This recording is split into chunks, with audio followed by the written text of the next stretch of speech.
Hi, ഇന്ന് നമുക്കൊരു healthy salad ഉണ്ടാക്കിയാലോ. Tuna white bean salad. Tuna can ട്യൂണയാണിത്. വൈറ്റ് ബീൻ ഉപ്പിട്ട് പുഴുങ്ങിയത്, പച്ചമുളക്, ഉപ്പുമുളക്, മല്ലിയില, സവാള, സോൾട്ട്, പെപ്പർ. ആദ്യം ട്യൂണയും പച്ചമുളക്, സവാള, ഉപ്പുമുളക്, വൈറ്റ് ബീന്, ഉപ്പ്, കുരുമുളക് എല്ലാം കൂടി നമുക്ക് മിക്സ് ചെയ്യും. നമുക്കൊരു സോസ് ഉണ്ടാക്കാം. ഒരു സ്പൂൺ തകനി പേസ്റ്റ്, എള്ളിൻ്റെ പേസ്റ്റാണ്.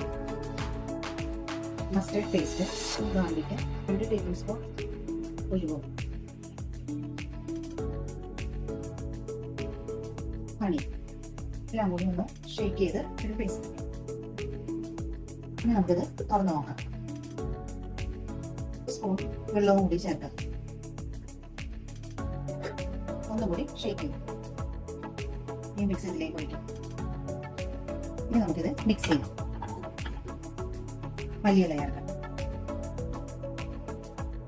ഇപ്പോൾ സാലഡ് റെഡി ആയിട്ടുണ്ട്. നമുക്കിനി ഈ ലെറ്റൂസിലേക്ക് ഈ മിക്സ് വയ്ക്കാം. ഇതൊരു ഹെൽത്തി സാലഡാണ്. ഇത് നിങ്ങളെല്ലാവരും ട്രൈ ചെയ്ത് നോക്കൂ. ഇഷ്ടമാണ്.